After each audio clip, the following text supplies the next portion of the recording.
Baik, ketemu lagi dengan video saya. Tadi pagi kita ngobrol-ngobrol dengan beberapa orang tentang bagaimana kita sebenarnya berbisnis bidang pangan, gitu ya, bisnis bidang pangan.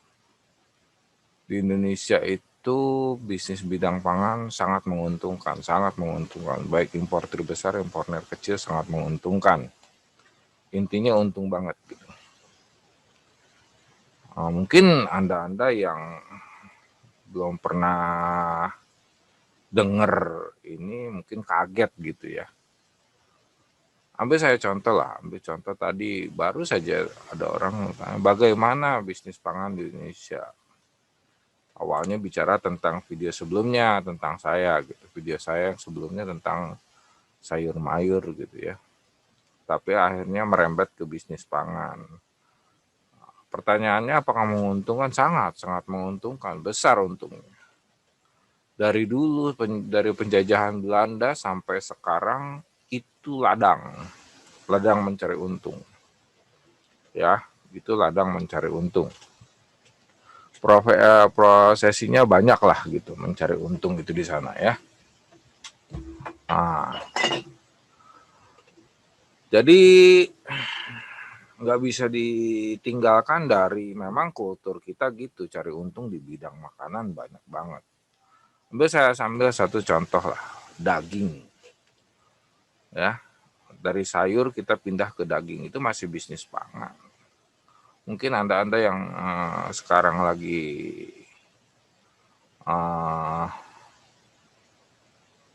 di rumah saja gitu ya, mungkin mendengarkan video ini mungkin kaget juga gitu ya.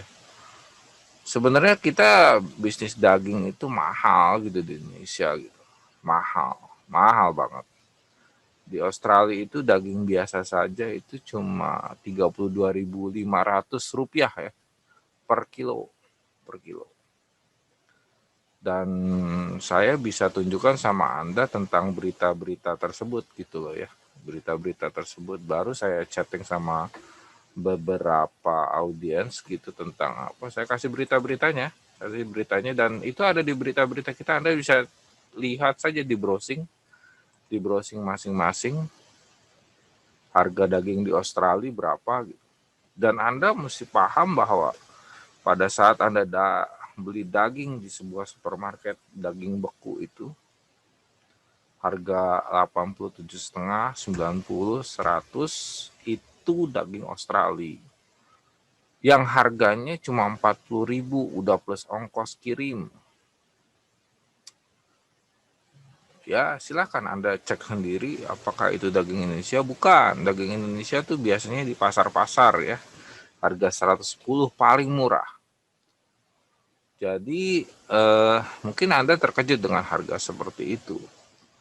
Dan konsumsi daging di Indonesia akibatnya adalah paling sedikit gitu. Ya, di dunia kita ranking negara terbelakang gitu ya. Karena upah minimum rata-rata kita ini ada sebuah jurnal nih ya, ini menyatakan bahwa kita paling sedikit konsumsinya karena upah minimum kita terlalu rendah untuk harga daging seperti itu. Bukan dagingnya yang salah, bukan harga paket gajinya yang salah, tapi harga dagingnya yang terlalu mahal. Jadi kalau cerita tentang buruh kurang gajinya segala, bukan gara-gara itu, tapi gara-gara memang harga pangan di Indonesia udah mahal gitu aja. Harga pangan di Indonesia sudah mahal, terutama daging ya, daging itu ya. Dan kalau Anda lihat 40.000 jadi 90.000 atau 80.000 itu sudah 2 kali lipat. Ya, Anda bisa lihat sendiri keuntungannya kan 100%. Apa itu tidak menguntungkan per kilonya? Menguntungkan, apalagi diambil dalam jumlah besar. Siapa yang tidak mau berbisnis di bidang itu? Sangat menguntungkan. Kalau Anda bilang itu tidak menguntungkan, sangat menguntungkan. Tadi ada yang bilang ke saya di chatnya saya, dia tanya, ada yang rugi nggak kalau gitu Pak? Banyak yang rugi, terutama daging lokal rugi memang.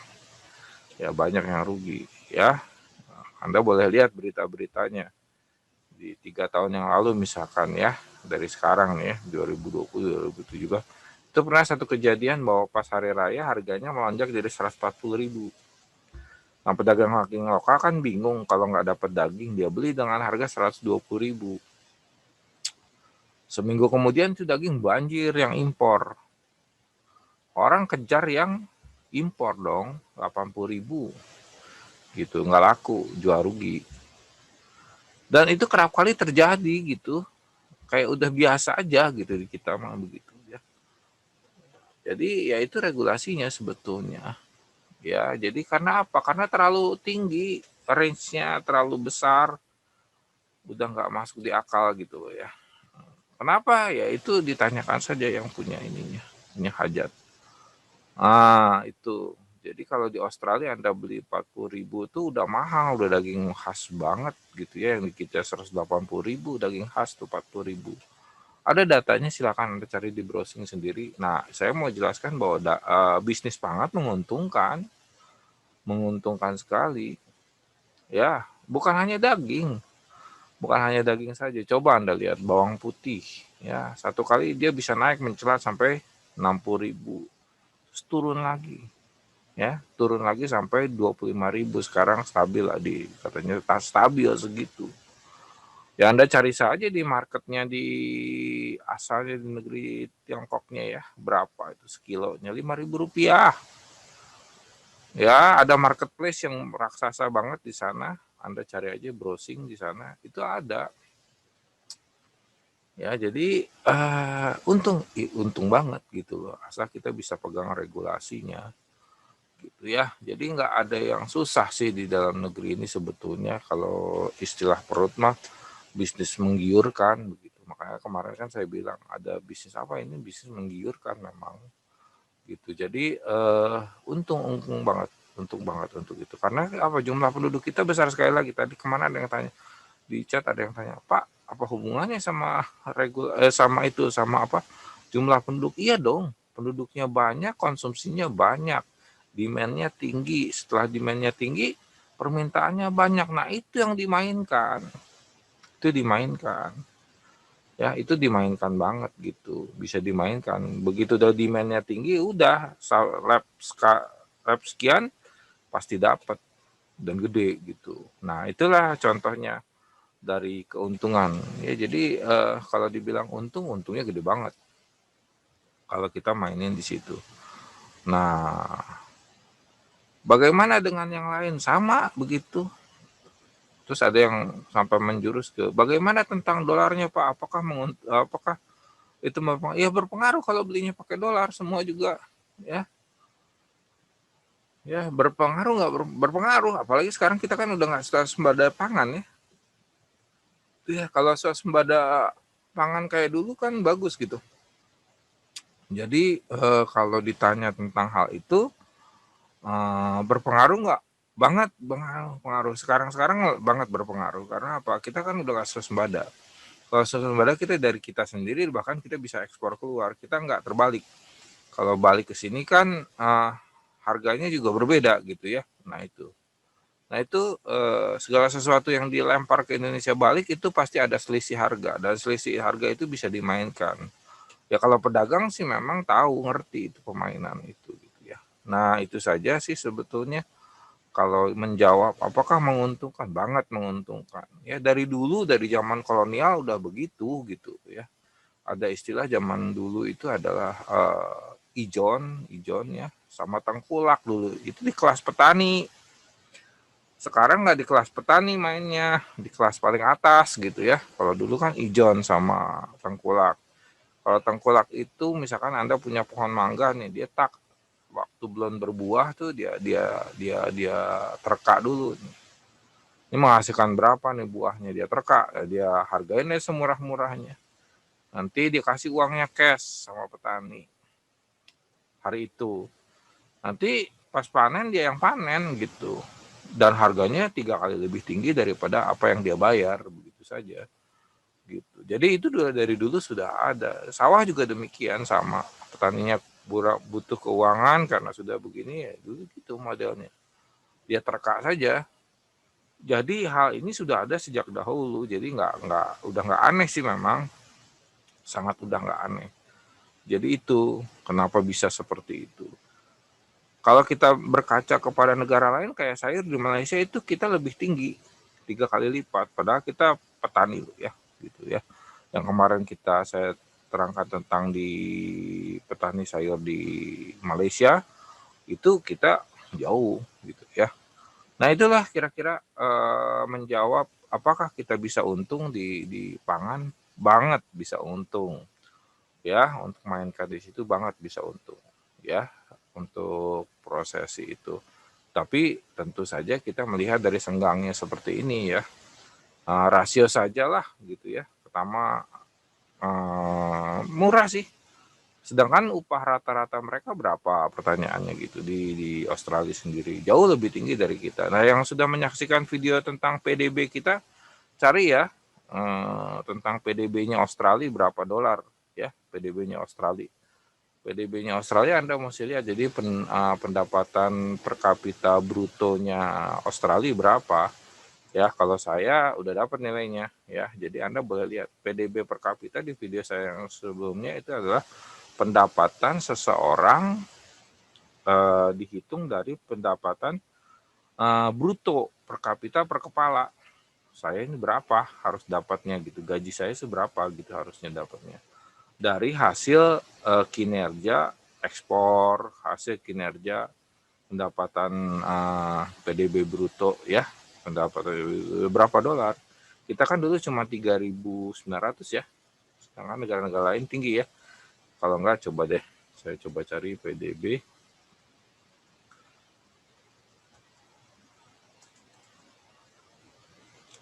per kapita Australia. Oke, PDB per kapita Australia, waduh tinggi ya, 57 dolar ya. Saya bagi share deh sama Anda tentang ini PDB. Saya ulang lagi sedikit ya. Jadi PDB per kapita orang Australia itu cukup gede ya, 57.000 dolar ya, US dollar ya, per ininya per kepalanya ya, per kepalanya segitu. Ya memang negara maju ya. Coba kita share. Oke, saya janji share tentang PDB-nya. Kita lihat di depan kita ya. Saya coba share sama Anda tentang PDB per kapitanya Australia. Ya, kita coba lihat PDB per kapita. Jadi kalau saya mengulang kembali sedikit tentang PDB. PDB itu kembali lagi pendapatan bruto, produk domestik bruto. Tapi kalau dihitung per kapita itu per kepala. Saya sebetulnya dapat pendapatan layaknya berapa sih di negeri ini gitu ya. Sekarang gitu ya. Sekarang ini ada data 2018 ya. Ada 2018 2019. Nanti ya nggak beda jauh lah. Nggak beda jauh ya, sebetulnya nggak beda jauh. Setahun ke setahunnya nggak beda jauh. Nah, mungkin orang bisa ini nanti kita coba samakan. Saya 2018 2019 nih datanya. Nah, Anda lihat di depan itu adalah PDB per kapita Australia itu 57.000 dolar, 373,69 US dollar. Nah, itu per kapitanya ya. Sedangkan itu jadi pendapatannya, layaknya seorang di sana punya pendapatan berapa? Pendapatan lah ya, pendapatan. Dari hasil ekspor negaranya, dari hasil apa negaranya ya. Dia layak dapat segitu gitu ya. Kan pendapat kita berdiri di negara yang majemuk ya, persaingan negara tuh besar gitu. Jadi bisa dilihat di sini. Oke, kita lihat kita di sini. Nah sini. Jadi pendapatan kita tuh cuma 3.893 dolar per kapita per satu kepala. Tapi kalau Anda range tadi tentang apa yang saya bilang tadi tentang pangan di kita cukup mahal, jadi nggak seimbang gitu ya. Di Australia yang segitu besar pendapatan penduduknya, sekarang uh, kita nih Indonesia ini pendapatannya segini per kapita per kepala, makannya terlalu mahal gitu loh ya. Jadi berbanding terbalik ya, berbanding terbalik. tentang hal itu. Makanya termasuk mahal. Jadi beban hidup kita juga termasuk mahal begitu ya. Karena bukan salah ininya juga, tapi salah memang itu. Karena lihat nanti kita lihat ya daging sapi itu berapa sebenarnya. Nah, dibanding dengan Malaysia yang 11.000, nah Malaysia kan kemarin 11.000 ya yang sudah ini kan udah dapat cerita apa-apa tentang PDB. Nah, kita ambil jurnal sedikit tentang daging sapinya ya. Ini kan Australia. Nah, kita mundur. Nah, lihat. Ini kepaksa dilakukan ini proses ini, biaya impor daging sapi Australia naik 2 kali lipat, harga pasar ikut naik. Ya. Karena apa? Memang ada regulasi melindungi daging sapi petani. Daging sapi petani supaya jangan jatuh, petani jangan dirugikan. Ya memang itu dilakukan gitu ya. Tapi range itu tetap dilakukan juga gitu di perdagangan daging gitu ya. Range segitu di perdagangan daging tetap dilakukan juga. Ya seperti itulah ya. Range daging 80.000 tetap masih ada, tapi di petani juga tetap ada yang 120 sehingga katanya nggak terlalu beda jauh. Tapi kalau dilihat kuantitas daging sapi dari petani berapa volumenya per hari di satu daerah dan volume daging sapi terutama di kota besar ya, volume daging sapi yang dijual dengan daging beku itu berapa. Nah, itu bisa kita hitung sebetulnya ya. Bisa dihitung, tapi sama saya belum dapat data tentang itu. Nah, kedua, ini nih, mengapa daging sapi di Indonesia mahal? Nah, ini beritanya dari CNN, BBC News ya, di Indonesia ya. Kenapa ya? Nah, Anda bisa baca sendiri, ya, gitu ya. Nah, ini 120 orang. Nah, bahkan dia tuliskan juga beberapa konsumsi daging sapi di Indonesia itu termasuk rendah loh, ya. Kita disetarakan dengan beberapa bangsa di dunia yang betul-betul agak-agak di belakang loh ya, di belakang gitu. Ya, Anda bisa lihat sendiri lah kuota per bulan tulisannya ya. Vietnam itu segini, kita cuma segini loh. Vietnam aja 8 kilo, kita asumsinya cuma 2 kilo lebih, buset, kecil banget ya. Ya, karena apa? Karena memang harganya mahal. Harganya mahal, nggak bisa disalahkan, harganya memang mahal. Gitu. Kalau segala sesuatu yang mahal kan orang sayang juga kan, ngapain beli daging kalau bisa beli tempe gitu aja. Rasionya di situ gitu ya. Oke. Nah, ini beritanya ya. Bermodal rumput luas, Australia jual daging sapi per kilonya cuma 25.000. Di sono maksudnya, bukan di sini. Di sono itu 25.000 gitu ya. Ya, jadi yang Anda bisa lihat seperti ini ya. Nah, Anda bisa baca lah artikel-artikelnya. Ya, di Australia hanya 2,5 US dollar tuh ya. 2,5 bukan 250, 2,5. Jadi $1 itu cuma 1 kilonya cuma 25.000 gitu. Nah, pertanyaan tadi dari teman-teman tadi yang menyatakan bisa sangat menguntungkan, ya sangat menguntungkan ya. Tapi saya maunya lompat, bukan di kita, tapi karena kita ini negara yang bersamaan hidup di negara-negara lain, kita harus tahu bahwa kita tuh berapa gitu ya. Kita tuh berapa. Nah, itu salah satu yang saya mau jelaskan. Untung apa tidaknya untung, tapi bisa rugi ya bisa ya. Rasionya seperti itu. Oke.